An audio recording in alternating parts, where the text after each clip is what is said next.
Donc, moi, je m'appelle Olivier Raguenaud.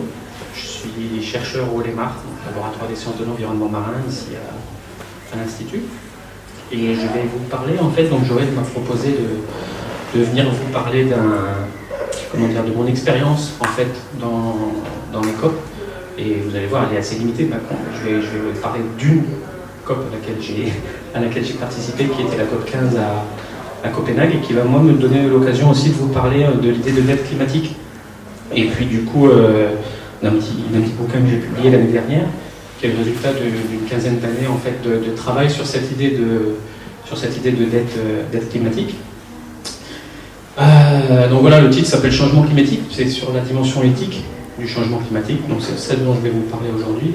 Le sous-titre, c'est Agir global, penser local, c'est l'inversion un peu du mantra habituel. Et aujourd'hui, je vais essentiellement me focaliser sur la partie Agir global à travers justement cette idée de dette climatique.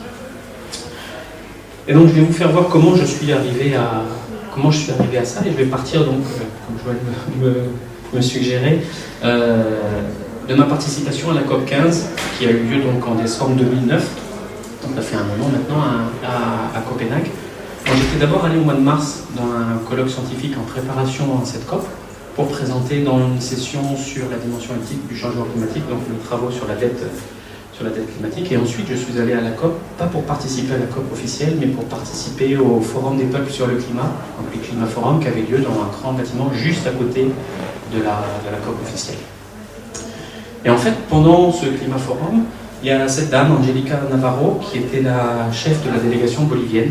Et la Bolivie, à l'époque, était assez en pointe sur l'idée de dette climatique. En Amérique du Sud, ils ont des travaux très poussés sur ce sujet, notamment avec leur président à l'époque, Evo Morales. Et Angélica Navarro, elle était venue dans le Climat Forum et elle avait fait un discours mais vraiment très émouvant. Elle parlait vraiment avec son cœur et j'ai donné le lien si vous voulez aller voir son discours. Et en fait, elle était venue pour appeler à l'aide, quelque part, dans le Climat Forum. Donc le Climat Forum, c'était toute la jeunesse, c'était toutes les ONG, c'est toute la société civile qui se mettait en mouvement. Et à côté de ça, il y avait toute la discussion officielle dans le Bella Center, qui était juste à 2 pas de là. Et en fait, eux étaient hyper inquiets. Donc elle représentait aussi le groupe des 77, donc les 77 pays les moins avancés. Et ils étaient très inquiets de l'accord qui était en train de se dessiner. En fait, vous savez, à Copenhague, c'était en 2009, on cherchait un successeur à l'accord de Kyoto. Donc tout le monde se battait pour essayer d'avoir un accord contraignant. Vous savez qu'il n'y a pas eu d'accord contraignant, ça a échoué, Copenhague. Dans les discussions, l'objectif qui était fixé, c'était 2 degrés Celsius. D'accord, ça avait été négocié pendant des mois. Et c'est en gros, c'est même ce qui est ressorti d'ailleurs des discussions que soi-disant les pays s'étaient mis d'accord pour fixer cet objectif-là à 2 degrés Celsius. Bon, en tout cas, eux étaient très inquiets parce qu'ils voyaient un accord qui avait l'air très top-down, pas participatif du tout, et puis qui ne reflétait pas les besoins. Et eux parlaient déjà de 1,5 degré ou voire même 1 degré et ils n'étaient pas d'accord avec la réalité de 2 degrés Celsius. Donc voilà, elle était venue chercher appeler à l'aide en fait. Et du coup, à la fin de la table ronde à laquelle elle participait, il y a un monsieur qui s'appelle Andrew Willoughby qui s'est levé et qui a dit voilà, s'il y a quelques-uns parmi vous qui veulent monter un petit groupe de travail pour essayer de voir comment est-ce qu'on peut réfléchir à un accord alternatif ou amender l'accord qui était en train de circuler, etc., vous êtes les bienvenus. Donc comme elle avait parlé de dette climatique et que moi, vous allez voir, j'avais commencé quelques calculs sur un coin de table autour de ça, je me suis dit, tiens, je vais aller voir comment ça se passe. Et puis l'idée pour elle, c'était vraiment d'essayer de réaliser une espèce de pont entre la société civile et puis les négociations officielles pendant la COP. Donc du coup, voilà, on s'est retrouvés à 4. Donc il y avait Andrew Willoughby, il y avait M. Kalevar là, de Just One World. Et puis je vous ai mis ici, parce que vous la connaissez peut-être, il y avait Polly Higgins aussi, qui est décédée maintenant il y a 2-3 ans, mais c'est elle c'est la mère en fait de l'idée de crime d'écocide, qui a été popularisée en France par Valérie Cabane, dans ce bouquin Un nouveau droit pour la Terre. Donc c'est vraiment l'idée d'écocide, donc de crime contre la nature à faire rentrer dans le droit. Voilà, donc on a été pendant 2 jours de nuit avec ce groupe à 4 personnes à travailler pour essayer dans l'accord de Copenhague d'intégrer à la fois cette idée d'écocide et puis des idées autour de la dette climatique dont je vais vous parler. Voilà, c'est simplement pour vous expliquer comment j'ai été amené moi à me retrouver dans ce petit groupe de travail. Vous verrez ce qu'il est advenu de cet accord alternatif. Vous en auriez entendu parler si ça avait marché. Voilà. En fait, moi, je me suis retrouvé là-dedans. Pour moi, il y a plein de choses qui ont commencé. Vous n'hésitez pas, après, moi, quand je vais... Parce que dans la suite, il y aura pas mal de chiffres à un moment, si ça vous parle, ou si vous avez des questions, des choses qui ne sont pas claires, au fur et à mesure, vous me demandez, n'hésitez pas à... Donc moi, je me suis retrouvé, en fait, là, parce que en 2001, j'avais assisté à une conférence qui s'appelait à Amsterdam, qui s'appelait Challenges of a Changing Earth. C'est une conférence qui a donné naissance, d'ailleurs, aux sciences de la durabilité, dont on commence à entendre beaucoup parler aujourd'hui. Mais voilà, c'était il y a une vingtaine d'années. Et pour moi, c'était au moment de la sortie du 3e rapport du GIEC, donc c'était il y a 20 ans, et c'était la première fois, enfin, moi j'y allais vraiment pour parler science, pour parler diatomée, biogéochimie, océan, rôle de l'océan dans le climat, etc. Et en réalité, j'ai entendu les présidents ou des représentants des pays du Sud, pour la première fois pour moi, venir parler du fait que, voilà, eux commençaient déjà et allaient subir de plein fouet les effets du changement climatique, alors qu'a priori, ils n'étaient pas les premiers impliqués dans la cause du problème. Et puis, clairement, est apparu aussi pour moi, des choses qui peuvent paraître évidentes aujourd'hui, mais il y a 20 ans, ça ne l'était pas forcément, le fait que le changement climatique allait affecter l'ensemble des droits humains, d'accord, et puis que les populations les plus vulnérables allaient être les premières touchées.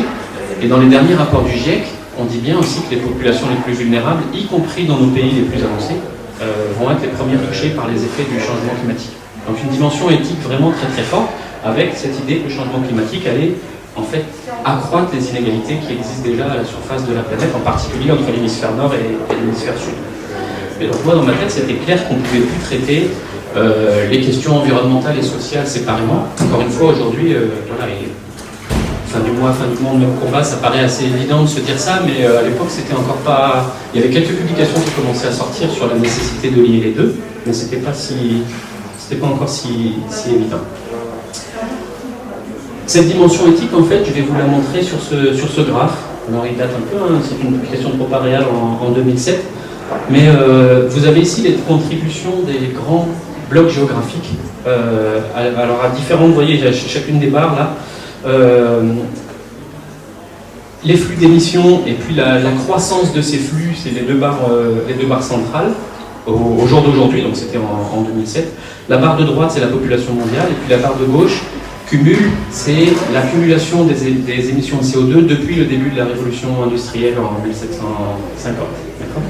Et donc moi ce qui saute aux yeux ici, hein, c'est que vous voyez bien que vous prenez en bas à droite, hein, États-Unis, Europe, Japon, D1, c'est tous les autres pays avancés, Australie, Canada, etc. D'accord. FSU, c'est l'ancienne Union soviétique. Et puis après vous avez la Chine, l'Inde, et puis les pays les moins avancés qui sont mis en D2 et D3. Et donc vous voyez là que 20% de la population mondiale, en gros, si vous comparez avec la barre de gauche, est responsable de 80% des émissions de CO2 depuis le début de la révolution industrielle. Donc évidemment, une dimension éthique très forte, c'est-à-dire que les populations qui ont le moins contribué au changement climatique vont être les plus affectées. Donc se poser la question, comment est-ce qu'on peut prendre en compte cet aspect éthique? Alors c'est pris en compte dans les négociations aujourd'hui dans ce qu'on appelle la responsabilité commune mais différenciée.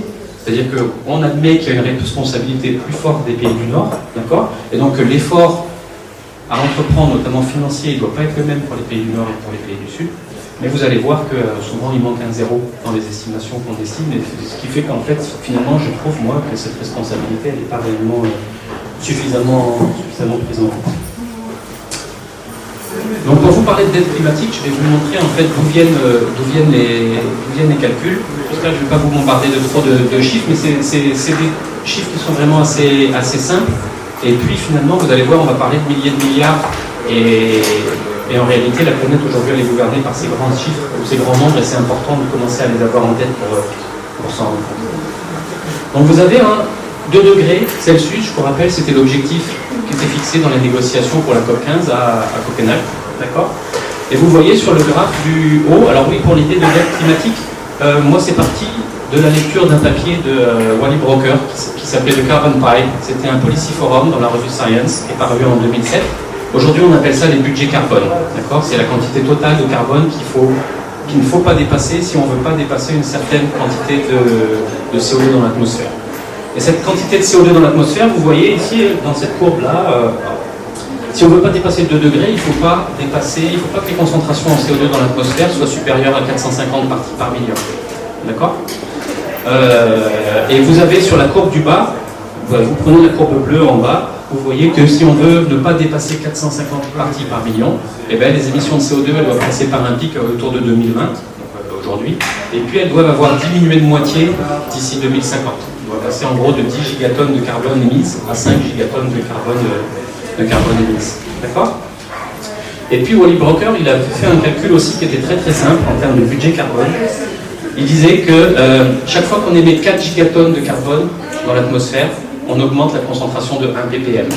Il y a un facteur 4, et que ce facteur-là, dans les décennies à venir, il n'allait pas beaucoup changer. Malgré les évolutions dans les puits de CO2 naturels, que ce soit dans la biomasse terrestre ou dans les océans, ce facteur-là n'allait pas beaucoup changer. Donc comme à l'époque, on était rendu à 380 parties par million, pour ne pas dépasser 450, il manquait 70 ppm, ça correspond à un budget carbone de 280 gigatonnes de carbone, c'est ce qu'il a appelé, lui, la tarte carbone, un budget, finalement, de carbone à se répartir dans les décennies qui viennent. Mais avant de voir comment on se répartit ça, justement en prenant en compte la dimension éthique, il y a déjà quelque chose, moi, qui me surprend, mais peut-être que vous me comprendrez, parce que vous me contredirez, parce que, en tout cas, dont on n'entend pas suffisamment parler, je trouve, c'est que dans ce bilan, ce budget carbone, vous le voyez ici, hein, à l'époque, en 2007, ça correspondait à 25 années de nos émissions. Donc c'était il y a 13 ans, on en a déjà mangé la moitié, on est d'accord. Parfois, il y a des gens qui disent que la question du changement climatique va se résoudre d'elle-même parce qu'il n'y a pas assez de... Comment dire? Il n'y a pas tant de carbone dans notre sous-sol à extraire. Peut-être que on va être limité finalement par les ressources en carbone, mais vous voyez que ce n'est pas le cas. Hein.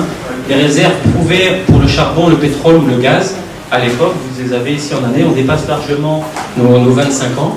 Donc clairement, il va falloir qu'on s'auto-limite dans l'extraction d'énergie fossile.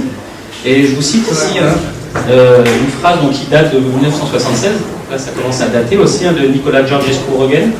Donc lui c'est le père de la bioéconomie, il est beaucoup cité par les auteurs qui parlent et qui travaillent sur l'idée de décroissance. Et voilà, lui disait déjà à l'époque, puisque la loi de l'entropie n'offre aucune possibilité de refroidir une planète en réchauffement continuel, la pollution thermique pourrait se révéler pour la croissance un obstacle plus décisif encore que la finitude des ressources accessibles. D'accord? Donc quelque part, l'idée de s'auto-limiter, et du coup, on pourrait imaginer, avec ce bilan carbone à l'époque de 280, qui est peut-être aujourd'hui de 150 seulement, mettre en place un moratoire sur l'extraction et de se dire, ok, on peut discuter, on peut se bagarrer sur qui a le droit d'émettre combien de tonnes de CO2, mais en tout cas, si on ne veut pas dépasser 2 degrés, on pourrait décider collectivement de ne pas extraire plus que 280 gigatonnes de carbone du sous-sol. Et ça, moi, c'est pas quelque chose que j'entends forcément discuter dans les COP. Bon, en tout cas, ça se discute pas, mais du coup, lui, Wally Brocker, dans son article, il a commencé à discuter comment est-ce qu'on se répartit ces 280 gigatonnes. D'abord, se demander qu'est-ce qu'on veut faire de cette énergie. Est-ce qu'on continue à la brûler dans nos moteurs comme on le fait aujourd'hui, ou est-ce qu'on essaie d'en faire autre chose, sachant que comme c'est un budget limité, tout ce qu'on va mettre dans un type d'action, on ne le mettra pas dans un autre, forcément. Donc, il y a des choix, il y a des priorités à faire. Et lui, en fait, pour répartir ces 280 gigatonnes, il est parti d'une dimension éthique que je trouve, moi, très louable, en se disant chacun sur la planète a le droit d'émettre la même quantité de CO2 par an et par personne. Que vous habitiez aux États-Unis, en France ou en Ouganda, il n'y a pas de raison que les uns émettent, et on sait qu'aujourd'hui, c'est pas le cas du tout, évidemment, on n'émet pas du tout les mêmes quantités de CO2 dans ces différents pays. Mais donc lui, il est parti de ce principe-là, et il a dit, ok, 80% pour les pays du Sud, 20% pour les pays du Nord, 20% pour les pays du Nord, vous le voyez, ça fait 56 gigatonnes. 56 gigatonnes, ça correspondait à 10 ans de nos émissions au Nord. On est en 2007, d'accord? Donc depuis 2017, au Nord, ici, on n'est plus censé émettre la moindre tonne de CO2 si on veut respecter cette dimension éthique de la question climatique. Donc évidemment, lui, après, dans sa publication, il se dit, ouais, bon, mais évidemment, au Nord, personne ne sera d'accord avec ce genre de calcul, et puis il y a un tel déficit de confiance entre l'hémisphère Nord et l'hémisphère Sud, que ça ne sert à rien, et donc après il est parti dans sa publi, lui plutôt sur une dimension technologique pour essayer de résoudre le problème.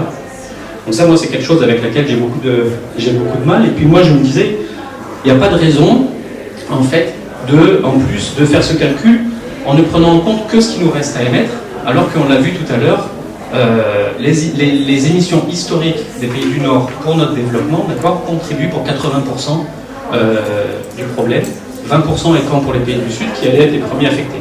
Et du coup, moi j'ai commencé à me dire, j'aimerais bien refaire ce calcul, mais en essayant de changer la taille initiale de la part carbone. C'est-à-dire commencer à me dire, à partir de quand est-ce qu'on peut dire qu'on savait qu'avec le changement climatique on avait un problème, recalculer le budget carbone qui nous restait à cette date-là, et le répartir au prorata de la population mondiale, 80% au sud, 20% au nord. Donc ça m'a forcé à aller faire un peu de bibliographie dans les connaissances sur le changement climatique. Et vous connaissez tous typiquement Arrhenius, mais avant Arrhenius, vous le voyez, il y a 2 siècles déjà, hein, avec Fourier ou avec Tyndall, la question de l'effet de serre était bien connue, les propriétés thermodynamiques des molécules d'eau ou des molécules de CO2 étaient bien connues. Et puis vous voyez que dans un article qui a quasiment 130 ans, aujourd'hui, Arrhenius, qui est un prix Nobel de chimie à l'époque, hein, avait déjà estimé que si on doublait la concentration en CO2 dans l'atmosphère, la température pouvait augmenter de 3 à 3,5 degrés Celsius. D'accord ? Donc là, on commence à se rapprocher de 4, 5, c'est des écarts de température qui séparent les périodes glaciaires des périodes interglaciaires. Donc c'est pas rien, c'est une moyenne à l'échelle globale, c'est énorme. À l'époque, on n'en avait pas trop peur parce que les gens craignaient qu'on allait vers un petit âge glaciaire et du coup, voilà, si on réchauffait, c'était pas forcément méchant.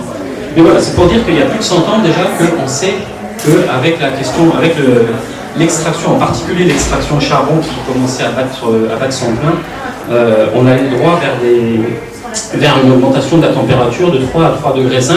Les modèles les plus sophistiqués aujourd'hui ne disent pas grand-chose de différent hein, que ça, qui s'était calculé à l'époque sans ordinateur, évidemment, et basé essentiellement sur de la thermodynamique.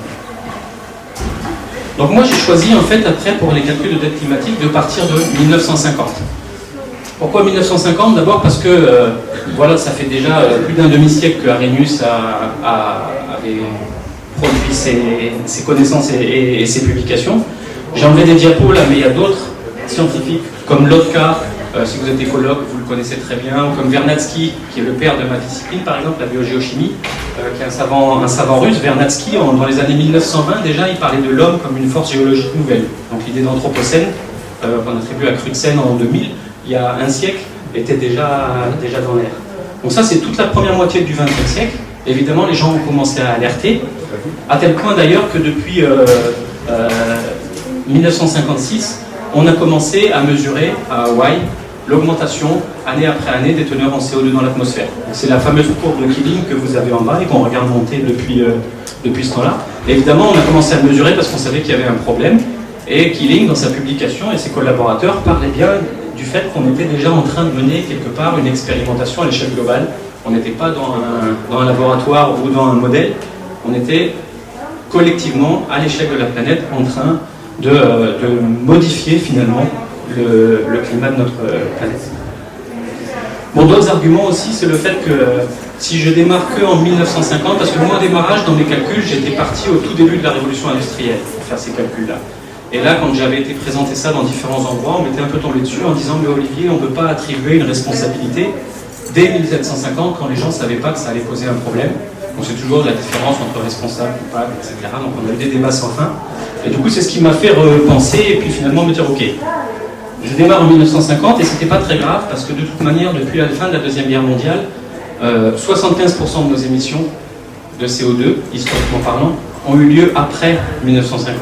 Donc ça ne changeait pas grand-chose au calcul. Et compte tenu du temps de résidence du CO2 dans l'atmosphère, en plus, ce CO2 émis depuis 1950, il est toujours là, il le sera toujours jusqu'en 2050, donc ça facilite les calculs pas mal. Donc voilà, j'ai décidé de prendre 1950. Et donc là, je vais vous embêter un tout petit peu avec quelques chiffres, mais ils ne sont pas bien compliqués. J'ai donc modifié la taille initiale de la tarte carbone de Wally Brocker.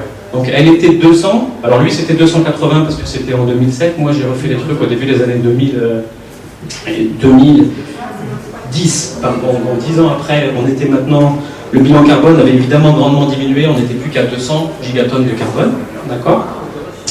Et donc, à ce bilan-là, en fait, ce budget carbone, pardon, j'y ai ajouté 436 gigatonnes de carbone qui correspond aux émissions, d'accord, à l'échelle de la planète depuis 1950. Donc vous trouvez ces données-là dans les bases de données mondiales, elles sont accessibles à tout le monde.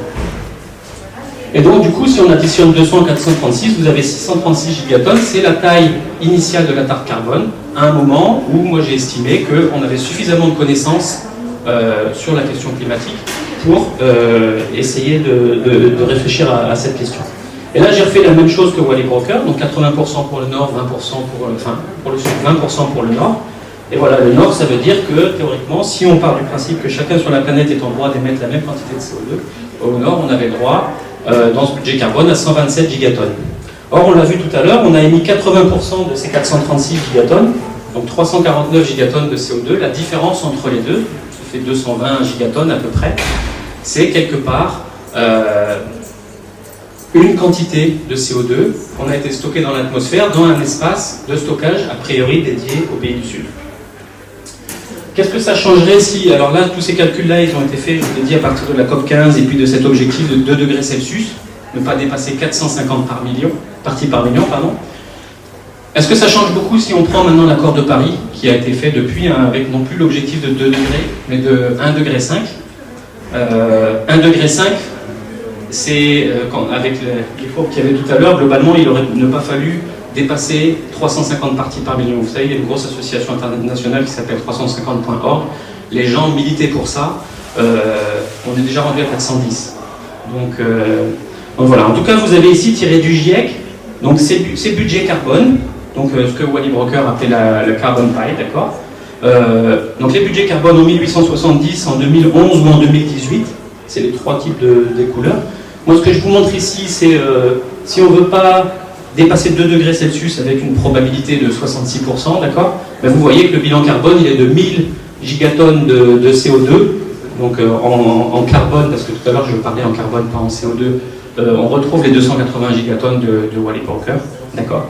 Maintenant, si on prend 1,5 degré, ici, vous voyez que le budget carbone, il a diminué d'un facteur 2,5, en gros, donc juste pour un demi-degré, ok, on diminue notre budget carbone, donc la quantité totale qu'on peut continuer d'émettre, d'un facteur 2,5, il ne reste plus que 110 gigatonnes de carbone à émettre. Et donc je ne refais pas le même calcul que tout à l'heure, mais si je fais ça, on s'aperçoit finalement qu'en termes de dette climatique, on rajoute seulement moins de 10% de l'estimation qui a été faite tout à l'heure. On arrive à 240 gigatonnes au lieu de 222.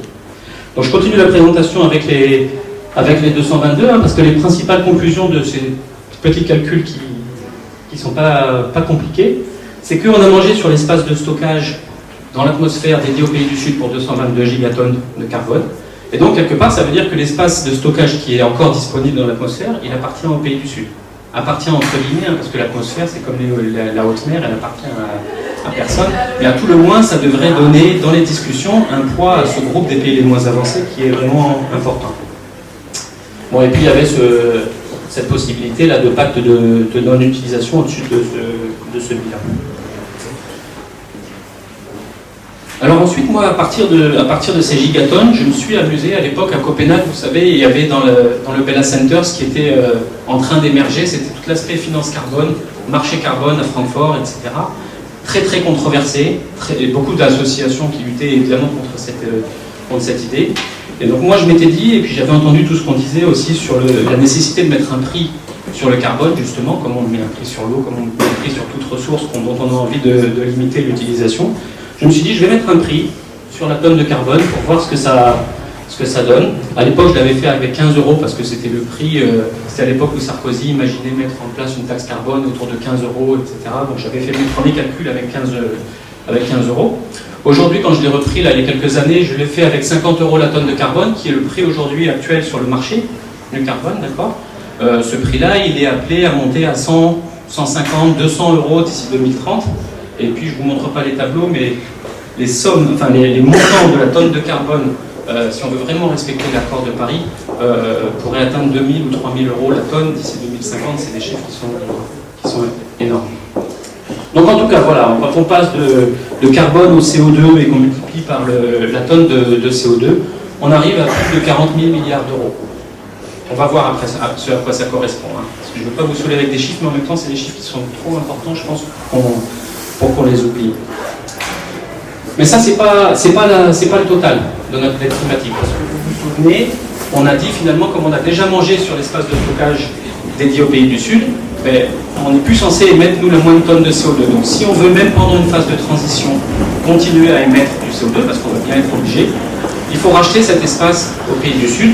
Et un calcul assez rapide, hein, avec notre facteur 5, on doit passer de 5 à 1 gigatonne, on prend 3 gigatonnes en moyenne sur les 30 ans qui viennent, ça fait une centaine de gigatonnes qu'on rajoute dans l'atmosphère, d'accord, et qui a un nouveau coût.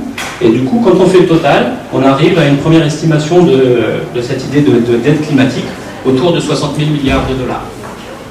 Donc 60 000 milliards de dollars, je ne sais pas si ça vous parle. Si vous avez un point de comparaison, par exemple, ou quelque chose. Le PIB, aujourd'hui, à l'échelle de la planète, c'est 100 000 milliards de dollars, à peu près. D'accord ? Donc on produit à peu près 100 000 milliards de dollars aujourd'hui à la surface de la planète, chaque année. Donc là, on est en train de parler de 60% du PIB, qui est évidemment un chiffre qui est complètement considérable. On ne peut pas imaginer tout à coup sortir 60 000 milliards. Donc moi, ce que je me suis... Ah oui, avant ça, d'ailleurs, je voulais... Oui, c'est ça. On ne peut pas les sortir, et donc du coup, on se dit, bon, ok, on va faire un prêt. Vous savez qu'on parle beaucoup avec le Covid aujourd'hui de toutes les histoires de dette, est-ce qu'il faut endetter, etc. On peut en discuter pendant des heures. Si on fait un prêt sur 30 ans, d'ici 2050, d'accord, ça fait 2000 milliards par an. Donc 2000 milliards par an, ça fait 2% du PIB. Moi, je rappelle que quand à Copenhague, Nicolas Stern, qui avait sorti sa review sur les aspects financiers du changement climatique en 2006, lui, il estimait qu'il faudrait débourser entre 1 et 2% du PIB chaque année pour réellement adresser la question du changement climatique en termes d'adaptation ou en termes d'atténuation. 1 ou 2% du PIB, c'était le coût de l'action. On retrouve quelque chose qui est de cet ordre de grandeur-là, à comparer au coût d'inaction. C'est-à-dire, lui et plein d'autres ont démontré que si on ne faisait rien pour lutter contre le changement climatique, le coût de ce qu'il allait falloir réparer derrière, que ce soit en lien avec les catastrophes naturelles, ou des guerres, ou d'autres choses qui vont pouvoir arriver. Là, on parlait de coûts plutôt autour de 5 à 10% du PIB, ce sont des coûts qu'on retrouve quand il y a des grandes crises économiques, quand il y a des grandes guerres. Donc c'est toujours pareil, hein, le coût de l'action, a priori, même si ça paraît cher, est toujours beaucoup moins cher que le coût d'inaction. Donc 2000 milliards, juste pour vous donner quelques comparaisons aussi, parce que je trouve que ça donne à réfléchir, c'est 3 fois les dépenses publicitaires, seulement, d'accord ? C'est à peu près les dépenses militaires aujourd'hui à la surface de la planète. Et puis, surtout, c'est 5 à 10 fois l'aide au développement. L'aide au développement vers les pays du Sud, aujourd'hui, c'est à peu près 400 milliards de dollars, d'accord ? Donc une grande partie, d'ailleurs, revient dans les pays du Nord sous différentes façons. Mais voilà, ça permet de donner un peu un ordre de grandeur. Et puis, si on veut le rendre encore un peu plus tangible, j'ai ramené ça au 1,5 milliard d'individus du Nord, d'accord ? Et ça fait en gros à peu près 3 euros par personne et par jour, à peu près 100 euros par mois. Donc évidemment, quand je dis ça, c'est juste pour donner un ordre de grandeur. Je ne suis pas en train de dire que tout le monde doit sortir 3 euros par jour, parce qu'on sait très bien qu'en termes de responsabilité, puis en termes de capacité, on n'est pas du tout égaux les uns et les autres, ni par rapport aux émissions de CO2, ni par rapport à notre capacité d'adaptation. C'est juste une moyenne, c'est juste un ordre de grandeur pour arriver à rendre ces 60 000 milliards un peu plus tangible. Ça fait 3 euros par personne pour chacun des habitants du Nord d'ici 2050. Donc voilà, un premier point qui est très important, et je vous l'ai dit au tout début, hein, c'était hyper important de relier la question climatique avec la question des inégalités. Ici, l'idée, c'est vraiment de penser la question de l'équité. Parce que quand on parle d'aide climatique, 60 000 milliards d'euros, d'accord, qui paye ?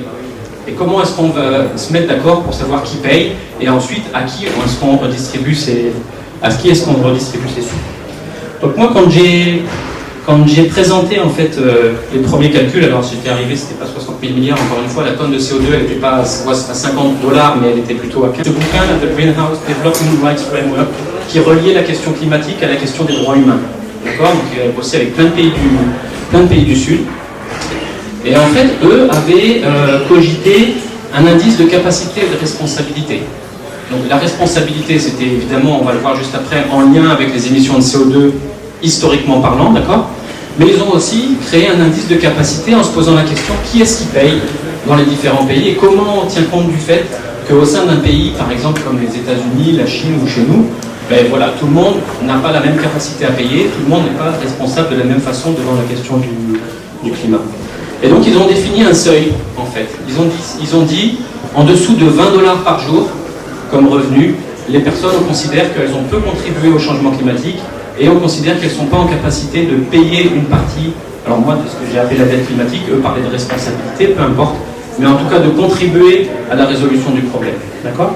Et vous voyez ici sur ces graphes que 20 $ par jour aux États-Unis, ça veut dire que 90 ou 95% de la population en gros peut s'acquitter ou peut contribuer à ça, alors qu'en Chine on tombe à 20% et en Inde à l'époque on tombait à 5 ou 10% de la population.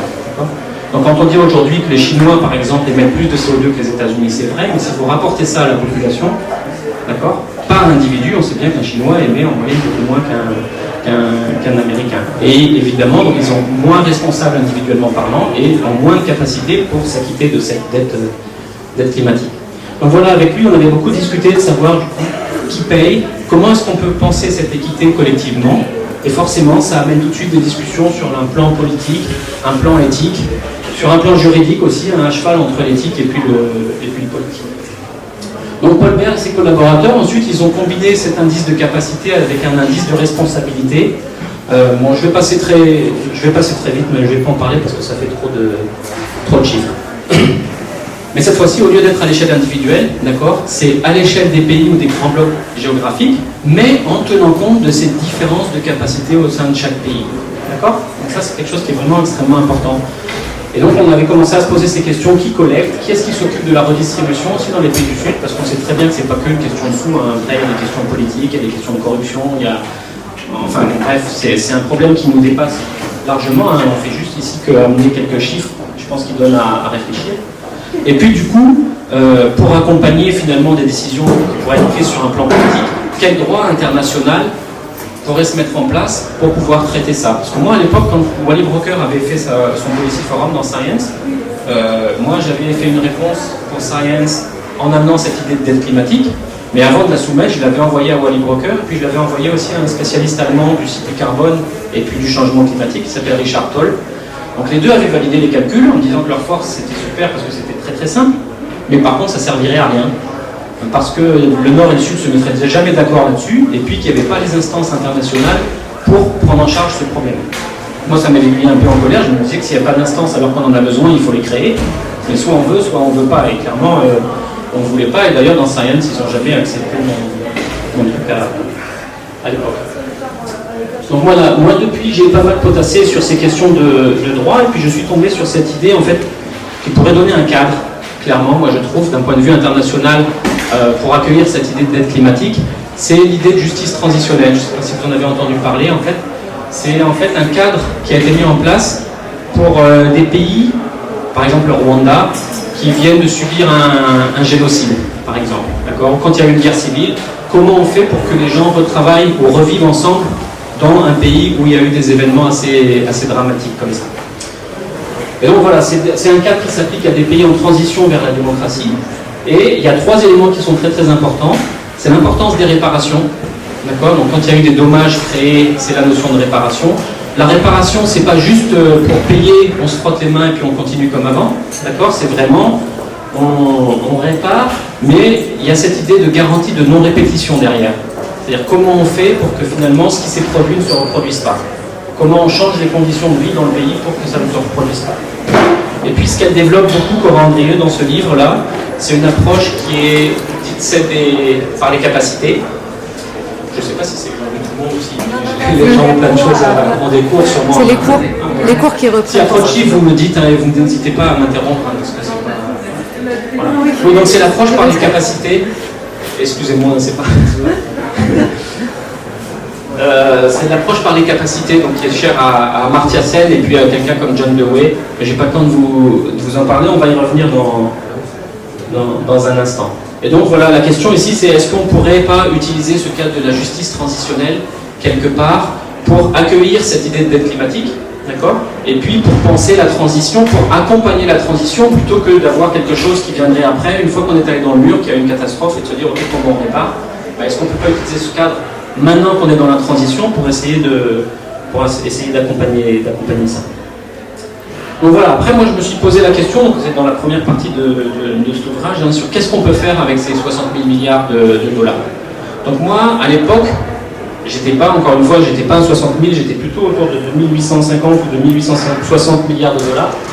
Et j'en parle parce que la première chose que moi j'avais imaginé faire, C'était suite à une conférence qui a été donnée à Brest par Damien Millet, qui était à l'époque le porte-parole du comité pour l'annulation de la dette du tiers-monde, le CADTM.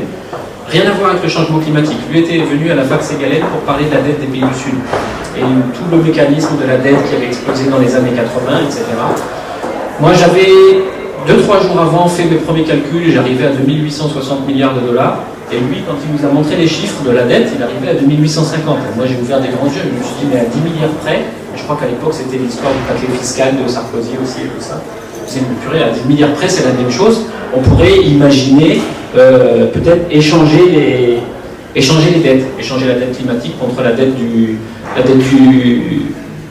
Sud, en fait. Donc, on a écrit plusieurs articles dans des journaux ensemble pour parler de ça. Il m'avait invité avec une autre association aussi en Bolivie, donc j'ai mis du CO2 pour aller à ce qui s'appelait à l'époque c'était un faux tribunal, mais un premier tribunal sur la justice climatique qui a eu lieu à Cochabamba en 2009. Et donc je suis allé parler aussi et discuter avec des associations de cet échange de dettes.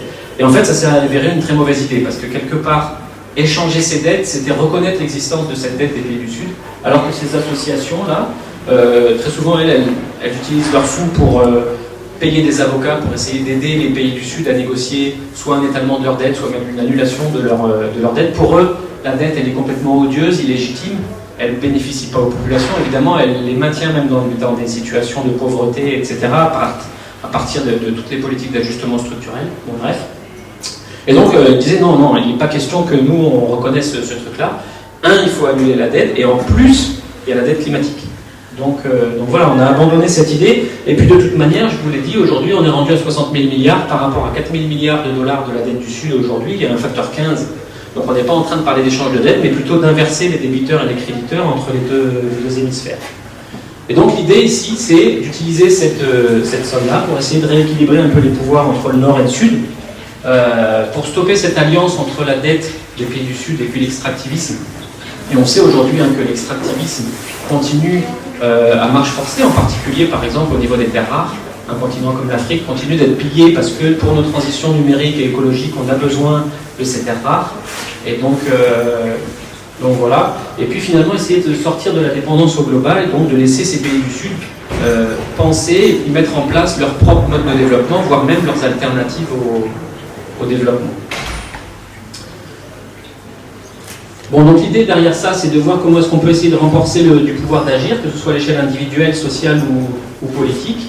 Et puis, voilà, dans mon écrit, il y a 3-4 pistes que j'explore. La première d'entre elles, finalement, c'est l'idée de soutenir financièrement les objectifs de développement durable, en particulier pour les pays du Sud. Je vais vous le montrer dans un instant. Repenser la question du système alimentaire mondial. Je vais vous donner juste quelques chiffres aussi. Et puis, il y a d'autres aspects sur la migration et puis les transferts technologiques. Je ne vais pas avoir le temps d'en parler. Juste encore une fois quelques chiffres, parce que moi c'est vraiment ce que je trouve le plus important, parce que finalement dans beaucoup de choses, il suffit de regarder le budget pour voir où est-ce qu'on met vraiment les priorités. Et typiquement dans des rapports de l'ONU ou de la New Climate Economy ou d'autres instituts, les besoins pour financer les ODD qui ont été votés à New York en 2015, d'accord, pour les Suds, ils sont estimés à 4 500 milliards de dollars annuels d'ici 2030. D'accord ?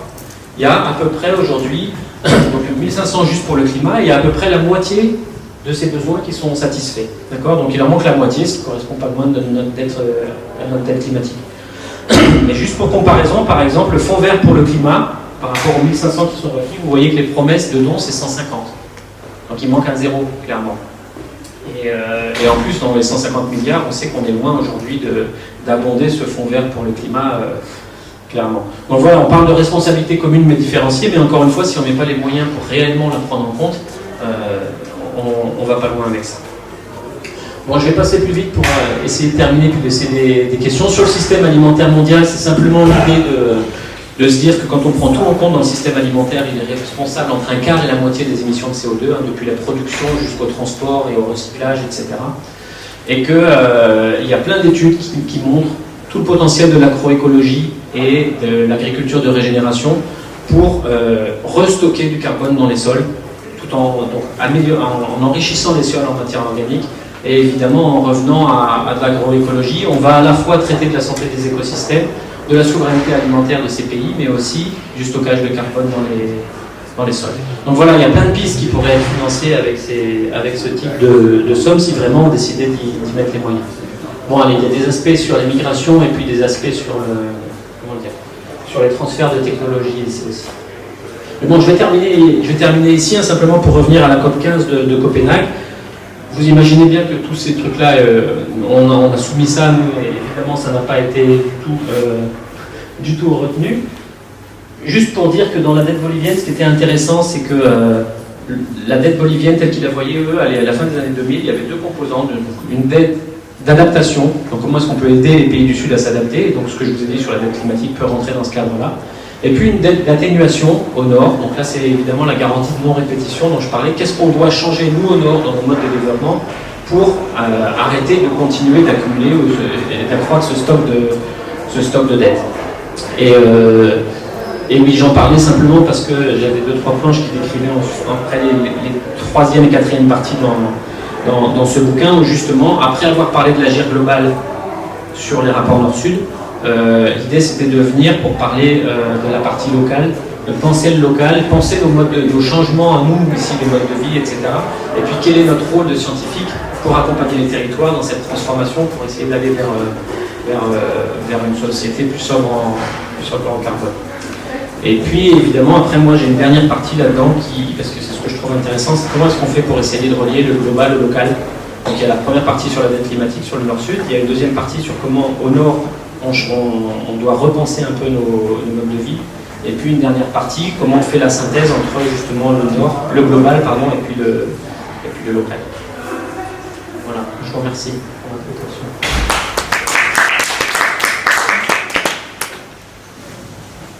C'est facile de soulever trop de chiffres. Oui, moi je sais que c'est ce qui m'a frappé hein, quand moi j'ai commencé à travailler. Parce que moi j'ai déjà du mal avec mon budget à la maison. Quand on commence à parler de centaines ou de milliers de milliards, pour moi ça ne veut rien dire. Mais quand on s'aperçoit finalement que tout se discute à grande échelle avec ces ordres de grandeur-là, juste le fait de savoir qu'il manque un zéro dans la plupart des investissements qui sont faits, c'est juste... Voilà, ça pose vraiment question sur la volonté réelle de vouloir faire quelque chose.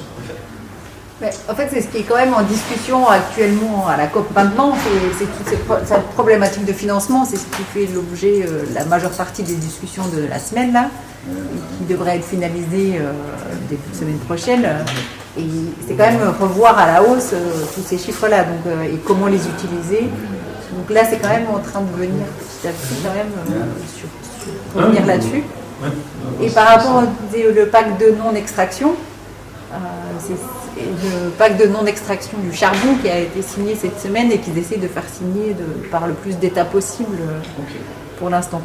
Après ça, on reste sur le charbon, sur le pétrole, mais c'est lent, mais c'est des étapes qui arrivent gentiment quand même. Oui, moi ce qui me travaille, si tu veux, c'est que quand on voit qu'en 2009, tout le monde disait voilà, il faut dans 5 ans on est décimé, sinon c'est la catastrophe, etc. On est 15 ans après, et ces histoires de budget carbone, je veux dire, on aurait pu il y a 15 ans déjà décider qu'effectivement on tranche, on n'extrait pas plus que ces 280, après tu vois. Et effectivement, 15 ans après, tant mieux si ça arrive.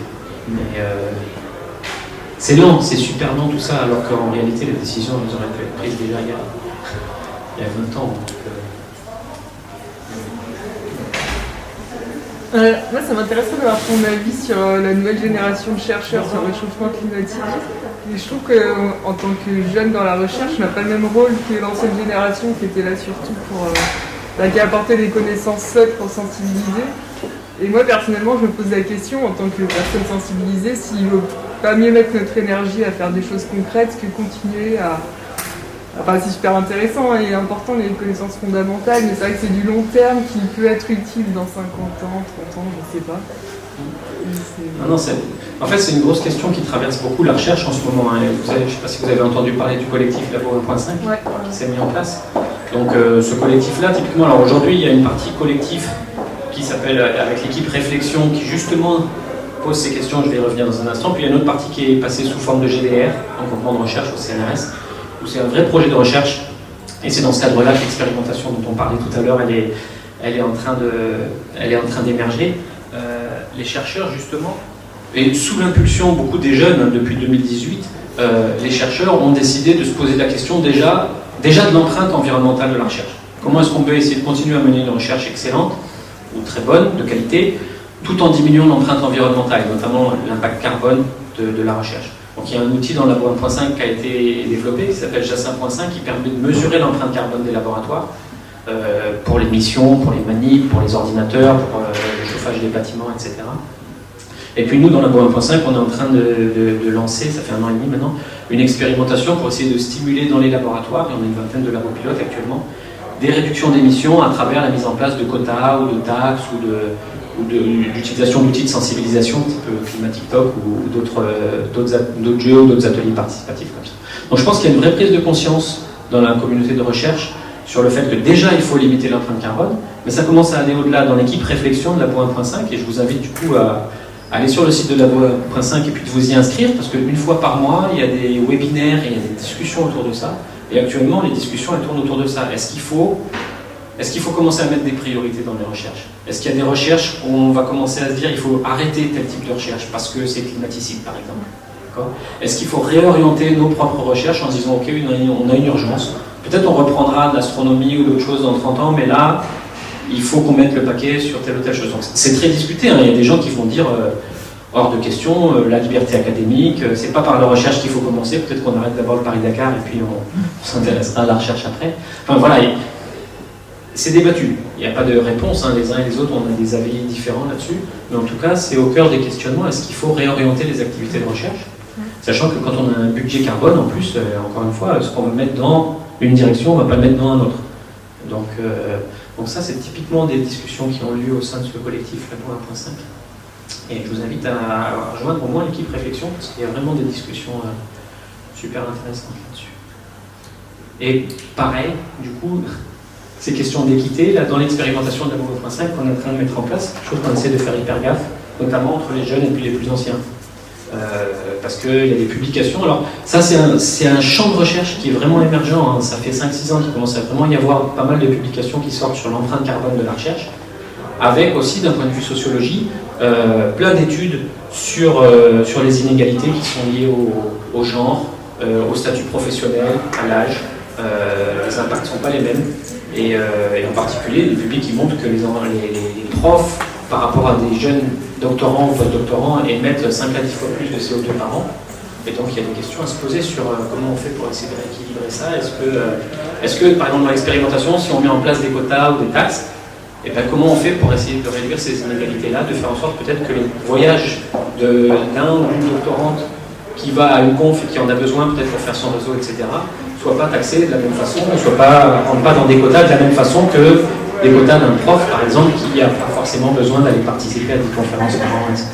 Donc c'est le genre de discussion qui commence à avoir lieu dans le... Et aussi, on voit, il y a un changement aussi dans le financement de la recherche, comme l'ANR a ouvert des appels d'offres qui sont pour la science avec et pour la société. Du coup, c'est aussi un changement d'une partie de l'argent du financement de la recherche qui va pour des choses qui sont directement pour la science avec et pour la société. Ouais, ça ouvre aussi d'autres perspectives qui étaient faites jusqu'à présent, mais de façon plus cachée, quoi. Ouais. Et de plus en plus inquiet, ce qui me parlait tout à l'heure, c'est toi qui parlais de recherche-action. Oui, c'est ce que je voulais dire, il y a tout tout volet faire avec la société. C'est ça, donc il y a tout, dans ces questions-là, finalement, de responsabilité de la recherche, il y a plusieurs dimensions. D'ailleurs, si vous allez sur le site de Labo 1.5, vous verrez, l'année dernière, on a publié avec une dizaine de personnes un article sur la responsabilité de la recherche aujourd'hui dans l'Anthropocène. Donc il y a une dimension sur l'impact carbone de la recherche, mais il y a une autre dimension aussi sur notre responsabilité en termes d'accompagnement des territoires dans la transformation vers davantage de durabilité.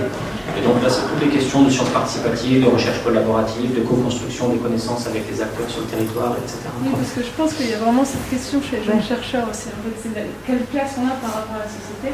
Et est-ce que faire de la recherche fondamentale, si c'est pour ne pas la transférer à la société, quel sens tout ça qui nous traverse beaucoup plus peut-être que vos générations par rapport au changement climatique? Oui. Et puis pas que le climat, hein, sur les territoires, ici, il y a plein d'aspects de biodiversité, de qualité des eaux chez nous, etc.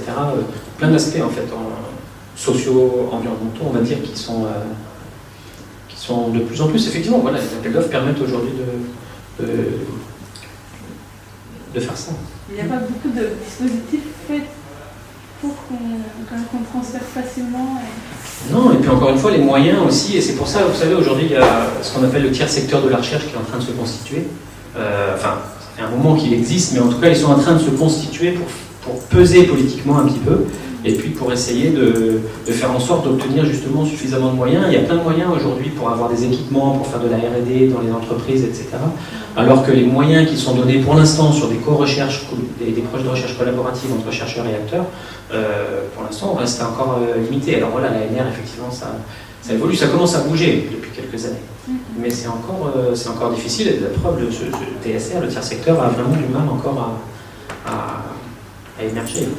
Et je vois même dans le PEPR qui est en construction, on en parle actuellement sur les socio-écosystèmes, il devrait permettre justement, parce que la gouvernance qui est en train de se mettre en place dedans inclut la société civile, on va dire, et les acteurs, les différents types d'acteurs, donc les ONG, les collectivités territoriales et les gestionnaires, qui vont être à la fois dans le comité de pilotage, dans les comités de suivi, mais on le voit même encore dans la co-construction. Pour l'instant, c'est resté encore entre chercheurs, mais c'est en train d'évoluer. Il y a des chiffres aussi. Voilà. Et dans la zone atelier, ici, la zone atelier brest-sur-oise qu'on a, au démarrage, par exemple, notre comité de pilotage, il n'y avait que des chercheurs. Ensuite, on a inséré des acteurs dans notre comité de pilotage, donc c'est-à-dire que les gens du parc marin ou du PNRA, les gestionnaires de bassins versants, etc., sont entrés dans notre comité de pilotage. Et depuis l'année dernière, en fait, maintenant, ils entrent aussi dans l'animation des thèmes de recherche, avec cette idée qu'ils puissent co-construire en fait les problématiques de recherche avec nous aussi. Donc voilà, là où il y a des points de vigilance à avoir, toujours pareil, hein, la question de la connaissance par rapport à des différents types de connaissances qui ne sont pas forcément équivalentes. Il y a des gens qui parlent d'égalité de contribution plus que d'égalité des types de connaissances. Donc voilà, il faut être vigilant, mais il y a plein de choses super à faire de ce point de vue-là. Oui, c'est ça qui est aussi chouette dans la COP, justement, c'est de voir aussi la diversité culturelle. Il y avait une intervenante ce matin de responsable des Seychelles qui expliquait comment ils travaillaient en lien avec le partenariat public-privé, les ONG pour la conservation du milieu marin. Et du coup, là, ils sont à 30% de conservation du milieu marin aux Seychelles, et en faisant vraiment des choses collaboratives et en mettant la partie financement qui fasse partie intégralement du montage des projets. Et du coup, je trouve que c'est assez intéressant de voir ces gens parler, parce qu'en fait, quand on est dans les discours des pays du Nord, on a l'impression qu'on est toujours les plus forts, quoi. Et en fait, quand on les écoute parler, là, c'est vraiment l'occasion de les entendre, de voir aussi que, en fait, c'est pas forcément le cas du tout, quoi. Non. Moi, il y a un petit livre, je ne sais pas si vous connaissez, qui est dans la collection Anthropocène, là, chez Seuil, de Christophe Bonneuil, qui s'appelle Sentir penser avec la Terre, de Arturo Escobar, qui montre, lui, moi je trouve ça super, en Amérique du Sud, encore une fois, ils sont très en pointe sur ces aspects-là, mais sur ces co-recherches entre les chercheurs et les acteurs, et puis le lien entre la recherche académique et puis les mouvements sociaux, par exemple. Il montre à la fois dans l'action et aussi d'un point de vue conceptuel, en fait, tous les bénéfices qu'il y a à faire travailler ensemble, justement, les chercheurs du monde académique avec ces mouvements-là pour essayer d'aller vers de la transformation sur ce qu'ils appellent des territoires de vie. Et c'est vraiment un petit livre, il est 4 fois plus petit que celui-ci, mais il est super, vraiment. Si vous êtes intéressé par ces aspects-là, ça génère une très très grande inégalité entre les territoires, ce problème-là, qu'il va falloir qu'on... Par exemple, quand on travaille sur le milieu marin, ici, le service qu'on rend aux gestionnaires de la rade de Brest, par rapport aux enjeux qu'il y a, et quand on va voir les collègues qui gèrent, là, par exemple, le golfe du Morbihan, les enjeux sont beaucoup plus complexes ou toute autre nature. Le fait qu'il n'y ait pas un pôle spécialisé pluridisciplinaire en sciences de la mer, ils sont complètement diminués en ressources. Et il va falloir qu'on se pose cette question d'élargir le territoire qu'on sert, c'est-à-dire qu'il va falloir créer que tout le territoire national, quelque part, se le découper un petit peu entre pôles d'expertise par thème, de façon à... D'autant plus que si en plus on veut mettre moins de CO2, on aura tendance encore à aller moins, se porter vers des territoires qui nous appellent, mais qui n'ont pas localement les ressources. Alors ça, c'est une vraie question, hein, dans la construction du PEPR actuellement sur les socio-écosystèmes, là. C'était au cœur. Alors déjà, il y a eu inclus la question des pays du Sud. Oui, déjà. Mais aussi, justement, elle se pose cette question-là. C'est-à-dire que dans ce PEPR, typiquement, là, l'idée, c'est d'aller vers la création d'un Healthcare Institute for Sustainability, quelque chose comme ça, un truc un peu virtuel, mais qui serait distribué, qui s'appuierait sur des territoires pilotes en France, qui sont les zones ateliers ou les observatoires au milieu, par exemple. Mais comme le dit Denis, les zones ateliers, il y en a une quinzaine en France, il y en a peut-être 2-3 pour l'interface marine. Ils peuvent servir de démonstrateurs, on y teste des approches d'interdisciplinarité, par exemple entre les sciences de la nature et les sciences humaines et sociales. C'est co-recherche avec les acteurs, mais quid des territoires qui ne sont pas zones ateliers ou qui ne sont pas observatoires au milieu, où là il y aurait besoin de tout ce monde-là. Et puis moi la difficulté que je vois aussi énormément, c'est que on a déjà du mal à amener un certain nombre de disciplines des sciences humaines et sociales sur ces territoires-là. Alors on y arrive en économie, un peu en géographie, mais par exemple en sociaux, en anthropo, en sciences politiques, on a du mal à amener déjà sur ces démonstrateurs-là. Et donc du coup, et puis eux qui sont pas si nombreux finalement, ils sont overbookés. Et du coup, ça pose une vraie question. Comment on fait que sur ces territoires-là, qui sont justement démunis, déjà nous on est démunis aussi dans ces... Voilà, comment est-ce qu'on va pouvoir répondre à cette demande-là justement de connaissances sur ces territoires qui ne sont pas dans ces démonstrateurs en fait.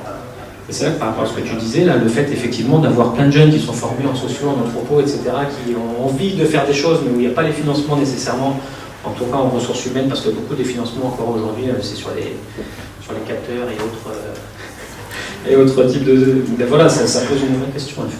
6,5 millions sur les capteurs et 500 000 sur les sciences humaines. Pour le prochain contrat de plan, recherche. Tu vois, on a toujours les chiffres.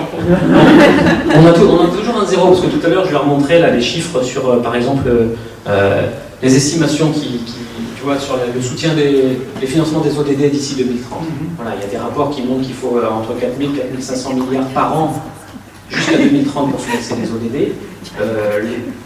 Juste au niveau des Suds, 1500 milliards juste pour la question climat, adaptation et atténuation, et le fonds vert pour le climat, c'est 150. Donc je veux dire, voilà, il manque un zéro à chaque fois, toujours. Donc, ça pose des vraies questions hein, sur la volonté réelle après de faire. Par contre, moi je pense qu'il y a quelque chose qu'on manque complètement, parce que ces territoires qui n'ont pas des chercheurs qui à titre volontaire sont présents, finalement ils font le boulot quand même, ils le font avec l'expertise privée, avec les consultants.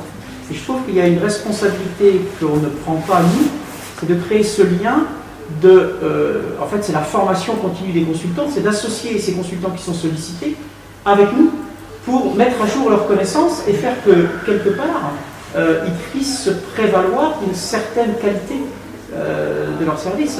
Et quand on voit l'indigence de certains travaux, il y en a qui sont bons, hein, mais l'indigence de certains travaux de consultants, alors qu'on aurait travaillé un petit peu avec eux du point de vue méthodologique et autres, ça pourrait être bien meilleur. Mais il y en a qui le font quand même. Hein. Oui, il y en a qui le font. Il y a des bureaux d'études quand même qui travaillent avec le monde de la recherche et qui font du boulot. Mais la recherche, s'ils le font par des connexions personnelles, mais c'est comme les territoires. Oui. On n'offre pas, nous, un cadre en disant, ben voilà, on crée, je sais pas moi, une université d'été tous les ans qui est ouverte à tous les bureaux d'études sur telle méthode, telle chose. On n'offre pas, on n'est pas proactif là-dessus. Oui, je suis d'accord, c'est comme les territoires. Un territoire qui trouve son expert, machin, le scientifique qui va parce qu'il est copain avec un élu ou parce qu'il a sa résidence secondaire. C'est le cas comme projet au prochain Argentine. Université. Je trouve ça. Oui. Puis pour revenir sur les sciences humaines et sociales, il y a quand même 2 événements il n'y a pas longtemps. C'est les sciences humaines et sociales qui ont permis de découvrir quand même pour Total, c'était une étude en histoire là, sur le fait que Total depuis longtemps savait qu'il polluait. C'était une étude en histoire, je crois. Sur la pédophilie dans la prison, c'était aussi. Dans les sciences humaines, moi je me suis retrouvé il n'y a pas longtemps à reviewer un papier justement sur le rôle des enquêtes qualitatives en sciences humaines. Donc les gens montraient très bien que déjà les sciences humaines étaient sous-représentées dans les sciences du climat et qu'au sein des sciences humaines, les sciences, des approches qualitatives par rapport à des questionnaires, des trucs quantitatifs, etc. étaient là encore grandement sous-estimées parce que soi-disant il y aurait des biais et plein de choses, enfin bon, bref. Mais plus compliqué à administrer, à analyser, etc. Donc il faut arriver à trouver les moyens de sortir justement de cet aspect de la donnée. Vous savez, il y a un monsieur qui s'appelait T.S. Eliot qui a une citation qui disait en gros, où est passé alors il parlait de la sagesse en termes de décision politique, qui était perdue dans la connaissance, et puis où était perdue la connaissance, était perdue dans l'information. Et puis François Tadei, c'est le chef du CRI, là, du Centre de recherche interdisciplinaire, lui il a rajouté où est passée l'information qui est perdue dans la donnée en fait. Et voilà, et à force d'aller que vers de la donnée, c'est pour ça aussi que dans le CPER ou dans le projet Terraforma, on a lancé un work package justement pour essayer de faire le chemin inverse. C'est-à-dire que, ok, on déploie des capteurs partout, etc. Mais pour qui? Pour faire quoi? Et comment on revient de la donnée à de l'information? Et comment on transforme ça en connaissances réellement utilisables derrière pour des décisions un peu plus sages en matière de, par exemple, de transformation, d'adaptation et autres. Et ça, c'est une vraie question, parce qu'on est parti dans une dérive quantitative. Hein. Sukio, il parle de gouvernance par les nombres, et c'est vraiment, je dirais presque dictature, mais, par la donnée. Et il faut arriver à sortir de ça, moi je trouve absolument. Ça n'a pas empêché de donner trop de chiffres. Mais du coup, pour réussir à se parler entre les sciences économiques, humaines et sociales et les sciences plus physiques, climat, biologie, etc., est-ce qu'une piste, c'est pas... Normalement, tu as mentionné les sciences de la soutenabilité, je sais pas, les sciences durables de la durabilité. C'est pas de créer ces modes d'éducation-là, parce qu'en fait, du peu d'interaction que j'ai essayé d'avoir pour construire des projets ou des choses comme ça avec des personnes qui travaillent plutôt dans les sciences humaines et sociales, c'est hyper dur de se parler, parce que autant quand on étudie le climat et les impacts du climat sur l'océan et la biogéochimie, en fait, nous, ce qu'on montre, c'est qu'il faut arrêter de réchauffer l'océan, il faut arrêter de l'acidifier, c'est pas bien. Et ça, c'est clairement des trucs qui sont liés à des décisions. Enfin, pour arrêter de le réchauffer et de l'acidifier, c'est lié à des décisions économiques et sociales, etc. Mais souvent, c'est hyper dur de se comprendre parce que, en fait, tout simplement, on n'a pas étudié les mêmes choses, on est très spécialisé dans des domaines qui sont pas forcément les mêmes, on n'utilise pas le même langage, pas la même littérature, et Enfin, moi, des fois, j'ai l'impression qu'on passe beaucoup de temps à essayer de se comprendre, et que des fois, on monte des projets où finalement on ne s'est pas tout à fait compris. Donc, finalement, vous travaillez pas ensemble, mais chacun de son côté. Ouais, en fait, comme vous le disiez tout à l'heure, il faut l'afficher sur les ANR, donc on l'affiche, mais en fait, des fois j'ai du mal à voir.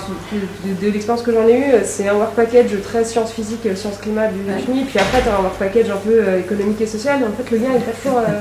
Je le trouve un peu bizarre des fois. Et je trouve ça dommage, et en fait, c'est pas un manque de volonté, c'est un manque de. C'est un moment, c'est dur de se comprendre en fait. Oui, et c'est pour ça que moi je les trouve très importantes, ces sciences de la durabilité qui sont nées dans ce colloque à Amsterdam là, en 2001, mais il y a les sciences de la résilience aussi, et elles portent plein de noms. Justement, elles poussent à ça, à essayer de développer ces liens entre ces grands champs disciplinaires, et puis aussi donc d'accepter que finalement les scientifiques ne sont pas les seuls détenteurs de connaissances, qu'il y a d'autres connaissances de pratique ou de savoir autochtone sur le territoire, et qu'il faut mélanger tout ça. Donc dans ces sciences-là, il y a des mots-clés qui sont sur la co-construction, sur la confiance aussi, et le temps long du coup, parce qu'il faut du temps long pour arriver à faire ça. Il faut aussi admettre que quand on se lance là-dedans, le H-index il a tendance à diminuer parce que tu n'écris pas les publications au même rythme, etc. Donc voilà, il faut accepter de rentrer dans des choses comme ça. Mais au-delà de ça, moi ce qui me paraît important, et c'est pour ça à l'époque qu'on avait commencé à monter cette UE Sciences Société ici, c'est que moi je reste persuadé qu'il faut prendre les chercheurs au biberon, en fait. C'est-à-dire que si on continue de former uniquement, et je ne dis pas qu'il ne faut pas former des gens très disciplinaires, parce qu'évidemment on aura toujours besoin de gens dans les disciplines, mais par contre il faut que dans les cursus qu'il y a aujourd'hui, s'ouvrent davantage, moi je trouve, de possibilités pour des formations réellement interdisciplinaires.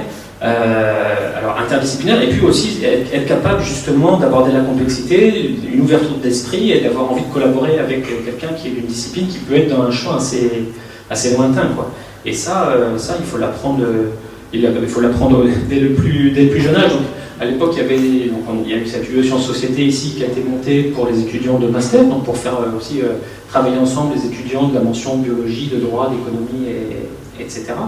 Et puis après aussi est venue du coup l'idée de monter cette école d'été sciences éducation pour former des profs. Et les profs du coup aussi sont amenés à cogiter des trucs en interdisciplinarité, puis peut-être après à réinvestir ça dans leur année scolaire sur des séquences interdisciplinaires, avec l'idée cette fois-ci de descendre encore en âge. C'est juste arriver à ouvrir l'esprit vers le questionnement, la complexité, etc. Et puis de montrer aux jeunes que finalement ça s'aborde sous différents angles, et que c'est hyper important dès le début d'apprendre à communiquer correctement les uns avec les autres, effectivement.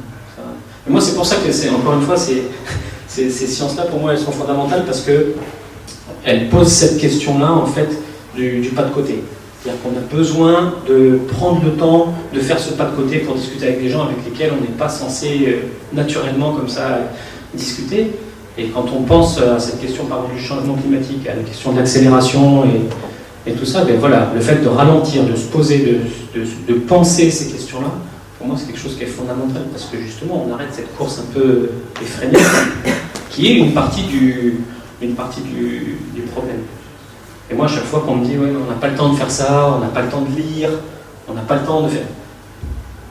Moi, ça me pose enfin, je comprends après, ça dépend du stade dans la carrière, etc. Mais moi, ça me pose un vrai problème parce que si on ne fait pas ça, moi, à mon avis, on continuera d'aller droit dans le mur parce qu'on n'a plus le temps de penser. Et il y a plein d'écrits sur le fait que comme on n'a pas le temps de penser, aujourd'hui, en plus, on continue tous à courir et puis on se réfugie derrière, justement, ces questions de nombre, ces questions de développement technologique en imaginant que la technologie va nous sauver et puis voilà, et qu'on n'a pas besoin de penser au-delà de ça. Et moi, je trouve que quand on fait ça, on se plante. Et du coup, ce que tu disais, je pense que c'est beaucoup des postures aussi. C'est beaucoup des postures de chercheurs qu'il faut casser aussi, justement. Chercheur en sciences sociales, c'est des postures de chaque côté. Il faut casser ça, et il faut prendre du temps, comme tu dis. C'est beaucoup de temps, c'est beaucoup d'écoute, c'est beaucoup une envie d'aller vers l'autre. Ouais, c'est ça. Mais du coup, ça rejoint la question que j'avais posée, c'est-à-dire que c'est un pas de côté qu'il faut faire, et il est important à faire, mais la réalité des modes de financement, par exemple aujourd'hui, et de recrutement pour les jeunes chercheurs, elle est telle qu'on ne peut pas se permettre en fait de... Mais ça, c'est un gros problème. C'est-à-dire que si on veut pousser, moi je pense que si on veut effectivement pousser des formations interdisciplinaires comme ça, mais si on ne veut pas envoyer les étudiants en casse-pipe parce qu'après, au CNU ou au CNRS, on a besoin d'avoir sa thèse dans telle ou telle discipline, il faut qu'en parallèle, on puisse pousser à l'évolution de l'évaluation de la recherche. Et puis l'évolution aussi, justement, peut-être de certaines sections tu vois, créer par exemple, et alors bon, ce PEPR, justement, en préparation, il y a cette idée-là aussi d'essayer de développer les sciences de la durabilité en France, peut-être en créant, du coup, des sections CNU ou CNRS autour de ces sciences-là pour offrir des débouchés. Parce qu'aujourd'hui, il y a des journaux, je veux dire Nature Sustainability, il y a des journaux sur la soutenabilité. Donc, il y a moyen aujourd'hui de publier de façon interdisciplinaire, d'accord ? Mais par contre, effectivement, après, si tu arrives et que ta thèse elle est encore en économie, etc. Donc voilà, il faut arriver à faire évoluer à la fois ces sections, sûrement, et puis les critères aussi d'évaluation de la recherche. Et ça, dans la loi 1.5, c'est typiquement aussi quelque chose qu'on est en train de travailler fort, parce que si on est en train de se dire que... parce qu'il y a, sur cette question climatique, là, par rapport à la question que tu posais tout à l'heure, il y a des jeunes qui se posent des questions sur comment on peut continuer à faire de la recherche dans des domaines très fondamentaux alors qu'on a ces gros problèmes à résoudre, etc. Tout ça, ça pose des questions. Et la recherche, si on veut limiter l'impact carbone de la recherche, par exemple, est-ce que ça veut dire moins de terrain, aller à moins de conf, est-ce qu'on va faire de la recherche moins bonne, etc. Et bien voilà, plutôt que de se poser les questions, dans la loi 1.5 et dans l'expérimentation, on essaye d'inverser ça en se disant est-ce qu'on ne peut pas justement repenser les critères d'évaluation de la recherche. Finalement, c'est quoi aujourd'hui, avec cette contrainte climatique, c'est quoi une recherche de qualité? Et du coup, commencer, on va monter un groupe de travail qui va réfléchir aux critères d'évaluation de la recherche qui dépassent justement juste cette partie H-index, nombre de publications, etc., mais prendre en compte d'autres aspects, dont le transfert à la société, les impacts sur, par exemple, les aspects d'adaptation ou de transformation sur les territoires, etc. Et je pense que, et c'est là, dans la loi 1.5, la force d'un collectif, ou si on arrive à développer un champ comme celui des sciences de la soutenabilité, je pense que la force du collectif, ça peut être de faire bouger les tutelles, du coup, dans une espèce de rapport de force, pour que ces critères d'évaluation de la recherche changent, ou que finalement des sections évoluent aussi au CNU ou au CNRS. C'est peut-être très utopique, ça prendra plein de temps, mais... On a la liberté, l'école doctorale des sciences de la mer a la liberté de choisir les mentions de thèse qu'elle veut. Elle pourrait, si un certain nombre de collègues qui sont habilités à diriger des recherches décident ensemble de dire qu'on souhaite que l'école doctorale nous offre une mention sciences de la durabilité, le conseil de l'école doctorale peut le décider. Évidemment, chacun qui s'y inscrit prend le risque d'avoir une difficulté à se faire reconnaître, mais en même temps, je pense qu'il y a plein de... Enfin, nous, chez nous, à Mur en particulier, il y a plein de thèses, finalement, des gens qui ne vont pas aller en économie, ou qui viennent de l'écologie, mais qui n'arrivent pas à trouver de direction de thèse en écologie, parce qu'ils veulent faire une thèse qui est beaucoup plus ouverte et beaucoup plus large. Et ce genre de décision, comme un certain nombre a répété régulièrement depuis pas mal d'années, je pense qu'à un moment, il va falloir avoir le courage, qu'il y ait des gens qui aient le courage de la prendre. Et on verra bien. Si aucun étudiant ne la demande, on aura compris. Mais déjà, si celles et ceux, je pense, toi, Wickham Dalton et autres, qui se moquent complètement en fait, du référentiel académique, qui sont sur des objets thématiques, si vous ne bougez pas pour dire, eh ben, on crée des nouvelles mentions de thèse, on peut avancer par le bas, c'est ce que je veux dire. Il n'y a pas que... Oui, non, mais bien sûr, ça c'est faut bouger. Ça c'est sûr. Mais... Parce que dans le labo 1.5, il y a aussi des gens qui, justement, il y a des réflexions internes, mais est-ce qu'il y a des gens qui font l'interface justement avec les tutelles et voir Oui. parce que c'est bien de réfléchir, on voit bien que c'est Oui. bien de réfléchir ensemble, mais après il faut faire passer le message au-dessus. En fait, les deux fondateurs de Labo 1.5, Olivier Bernet, qui est un astrophysicien à Toulouse, et puis Tamara Benari, qui bosse sur l'agriculture globale, qui est à l'INRA à Paris. Ils ont élaboré une stratégie qui est hyper maligne justement, même par rapport aux tutelles, mais ils ne sont pas allés chercher les tutelles au début parce qu'ils avaient grand peur, je pense qu'ils ont eu raison, qu'une partie de ce qu'ils voulaient faire soit récupérée et puis que ces indicateurs carbone, etc. soient détournés. Donc du coup, ils sont plutôt partis dans l'idée, on fait du bottom-up, c'est-à-dire qu'on mobilise les gens dans les laboratoires et quand il y aura suffisamment de monde pour faire bouger les choses, alors on va remonter vers les tutelles. Et par exemple, là, dans l'expérimentation, on va mettre en place ce groupe de travail sur les indicateurs, d'évaluation de la recherche. On va travailler avec d'autres collectifs, puisqu'il y a d'autres collectifs évidemment qui travaillent ces questions-là.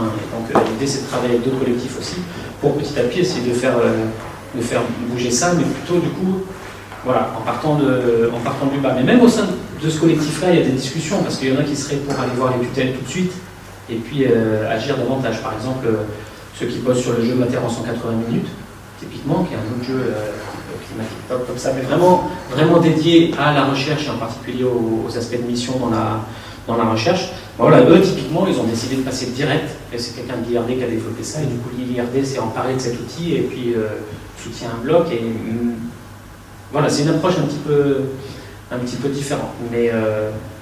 Mais c'est comme pour les histoires là, de lien entre le global et le local, je pense qu'il faut que ça vienne des deux côtés. C'est-à-dire qu'il faut arriver à quelque part faire bouger la tutelle, mais il faut que de la base ça monte fort. Ah oui. Donc,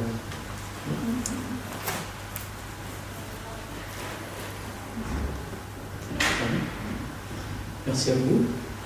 Merci beaucoup. Merci.